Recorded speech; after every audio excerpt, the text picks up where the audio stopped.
ഒരു സർക്കാർ ഒരു നടപടി സ്വീകരിക്കുമ്പോൾ അതിൻ്റേതായ എല്ലാ വശങ്ങളും പരിശോധിക്കുകയും ചെയ്യേണ്ടതായിട്ടുണ്ട്.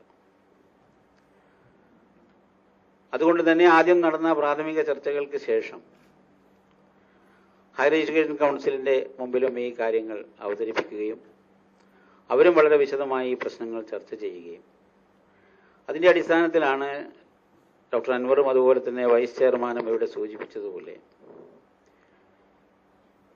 ഇതിനാവശ്യമായ ഒരു സംവിധാനം ഉണ്ടാക്കുന്നതിന് വേണ്ടി അല്ലെങ്കിൽ ഈ മേഖലയിലെ പ്രശ്നങ്ങൾ സമഗ്രമായി പഠിച്ച് റിപ്പോർട്ട് സമർപ്പിക്കുന്നതിന് വേണ്ടി കോഴിക്കോട് സർവകലാശാല വൈസ് ചാൻസലർ പ്രൊഫസർ രവീന്ദ്രനാഥ് ചെയർമാനായിക്കൊണ്ടുള്ള ഒരു കമ്മിറ്റിക്ക് രൂപം കൊടുത്തത്. ഞാൻ മനസ്സിലാക്കിയെടുത്തോളം കമ്മിറ്റിയുടെ കാലാവധി കഴിഞ്ഞു എന്നാണ് എനിക്ക് തോന്നുന്നത്. അത് റിപ്പോർട്ട് സമർപ്പിക്കാനുള്ള കാലാവധി കഴിഞ്ഞിട്ടുണ്ട്, എക്സ്റ്റെൻഡ് ചെയ്തു. അതെ, കാലാവധി ഒന്നുകൂടി എക്സ്റ്റെൻഡ് ചെയ്ത് കൊടുത്തു. പക്ഷേ ഇനി എക്സ്റ്റെൻഡ് ചെയ്യാനുള്ള സാഹചര്യം ഉണ്ടാകരുത്. എത്രയും പെട്ടെന്ന് നമുക്ക് അതിലേക്ക് കടക്കണം.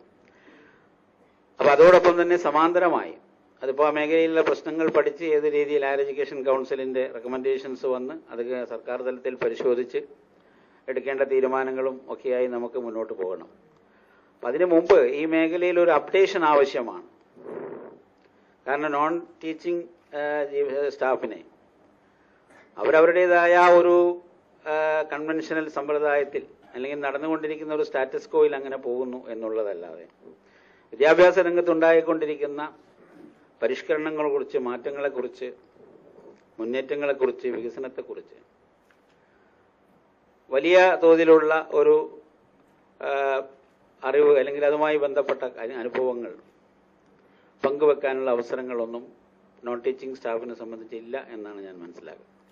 ടൈം ലിമിറ്റിൽ മാറ്റം വരുത്തുക എന്ന് പറഞ്ഞാൽ വലിയ പ്രയാസങ്ങൾ ഉണ്ടാക്കും. കാരണം എന്താ വെച്ചാൽ അടുത്ത അക്കാഡമിക് ഇയറിൽ നമുക്ക് ഈ വിദ്യാഭ്യാസ അവകാശ നിയമം അനുസരിച്ചുള്ള LP ക്ലാസ്സുകളിലെ 1:30 UP ക്ലാസ്സുകളിലെ 1:35 അത് കൃത്യമായി ഇംപ്ലിമെന്റ് ചെയ്യുകയും അധ്യാപകരുടെ കൃത്യമായ കണക്കുകൾ അതിനനുസരിച്ച് ഓരോ സ്കൂളുകളിലും ചെയ്യേണ്ടി വരുന്നതിന് വേണ്ടിയാണ് ഇങ്ങനെ ചെയ്തിട്ടുള്ളത്. പക്ഷെ ഇത് കഴിഞ്ഞ ഒക്ടോബറിൽ എടുത്ത ഒരു IT ഡിപ്പാർട്ട്മെന്റിനും കൂടി എടുത്ത ഒരു തീരുമാനത്തിന്റെ ഒരു സർക്കുലറാണ് ഇപ്പോൾ സെക്രട്ടറി പുറത്തിറക്കിയിട്ടുള്ളത്. അതാണ് ഇപ്പം പത്രങ്ങളിൽ വന്നിട്ടുള്ളത്. അപ്പം അതിലുള്ള എന്താ വെച്ചാൽ ഈ നിർദ്ദേശം ഇപ്പോൾ കൊടുത്തതല്ല. ഈ നിർദ്ദേശം 4-5 മാസങ്ങൾക്ക് മുമ്പേ കൊടുത്തതാണ്. അതിന്റെ ജോലി പല സ്ഥലത്തും പല ജില്ലകളിലും നടന്നുകൊണ്ടിരിക്കുന്നുണ്ട്. നമ്മൾ കെൽട്രോണിനെയും അതുപോലെ തന്നെ അക്ഷയനെയും അതുപോലെ പിന്നെ IT സ്കൂളിനെയും അവരെ രണ്ട് ഏജൻസിയെയും ഇതിനു വേണ്ടി നിയമിച്ചിട്ടുണ്ട്.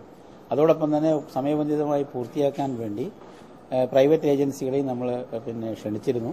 അവരാദ്യം വന്നു ചെയ്യാന്ന് പറഞ്ഞു, പിന്നെ അവർ ബാക്കൌട്ട് ചെയ്യാണ് ചെയ്തത്. അപ്പോൾ അതിന്റെ അടിസ്ഥാനത്തിൽ ഇപ്പോൾ അക്ഷയയും കെൽട്രോണുമാണ് ഇത് ചെയ്തുകൊണ്ടിരിക്കുന്നത്. അപ്പോൾ എല്ലാ ജില്ലകളിലും നടക്കുന്നുണ്ട്. പക്ഷെ അതിന്റെ ആ ഒരു സ്പീഡും പേസും കുറവാണ് എന്നുള്ളത് ശരിയാണ്. അതിന്റെ അടിസ്ഥാനത്തിലാണ് ഇങ്ങനെ ഒരു ഉത്തരവ് ഇറക്കിയിട്ടുള്ളത്. കുട്ടികളെ ഒരു നിലക്കും അത് അതെ, ഞാൻ പറയുന്നത് കുട്ടികളല്ല അതിന് ഉത്തരവാദികൾ. കുട്ടികളെ ഉത്തരവാദിത്വം ഏൽപ്പിച്ചുകൊണ്ട് ഉത്തരവ് വന്നിട്ടുണ്ടെങ്കിൽ അതിൽ ആവശ്യമായ തിരുത്തൽ വേണമെന്നാണ് എൻ്റെ അഭിപ്രായം. കാരണം കുട്ടികളല്ല, കുട്ടികളുടെ ഈ കാര്യം നിർവഹിക്കേണ്ടത് ബന്ധപ്പെട്ട ഹെഡ്മാസ്റ്റർമാരാണ്. അവർ വീഴ്ച വരുത്താൻ പാടില്ല എന്നുള്ളതാണ്. അപ്പോൾ ഇന്നിപ്പോൾ എന്നോട് പത്രത്തിൽ കണ്ടപ്പോഴാണ് കുട്ടികളുടെ കാര്യത്തിൽ അവരുടെ സ്കോളർഷിപ്പും അതൊക്കെ തടയും എന്ന് കണ്ടിട്ടുള്ള ഒരു ജിയോ വന്നത്. അങ്ങനെ ഒരു ജിയോ വന്നിട്ടുണ്ടെങ്കിൽ ആ ജിയോ തിരുത്തേണ്ടതാണ്. അങ്ങനെ ഒരു ജിയോ ഇറക്കുന്നതിൽ അർത്ഥമില്ല. ഇപ്പോൾ കിട്ടിക്കൊണ്ടിരിക്കുന്നതെല്ലാം കിട്ടുന്നുണ്ട്. കുട്ടികൾക്ക് അത് നിഷേധിക്കുന്ന ഒരു സംവിധാനവും ഗവൺമെന്റിന്റെ ഭാഗത്തുനിന്നുണ്ടാവില്ല. പക്ഷേ ഓരോ കുട്ടിക്കും ഇതുണ്ട് എന്നുള്ളത് ഉറപ്പുവരുത്തണം. അത് കുട്ടിയല്ല ചെയ്യേണ്ടത്, ആ ബന്ധപ്പെട്ട സ്കൂളിലെ ഹെഡ്മാസ്റ്ററും ബാക്കിയുള്ളവരാണ് ചെയ്യേണ്ടത്. രക്ഷിതാക്കൾക്കും അതിലൊരു ബോധം വേണം. ചിലപ്പോൾ അതും കൂടി ഉദ്ദേശിച്ചുകൊണ്ടായിരിക്കും രക്ഷിതാക്കളും ഇതിൽ കുറച്ച് വിജിലന്റ് ആവാൻ വേണ്ടിയും സ്കൂൾ അധികൃതർ അതിന് പ്രേരിപ്പിക്കാൻ വേണ്ടിയും ആയിരിക്കണം ഈ ജിയോയിൽ അങ്ങനെ വേർഡിംഗ് വന്നതെന്നാണ് എനിക്ക് തോന്നുന്നത്.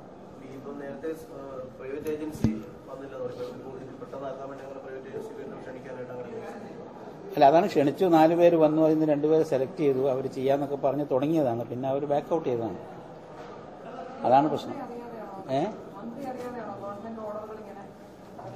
അല്ല, ഓർഡറിന്റെ വേർഡിങ്സ് ഒന്നും മന്ത്രി നോക്കില്ലല്ലോ, അതിന്റെ ആവശ്യമില്ലല്ലോ.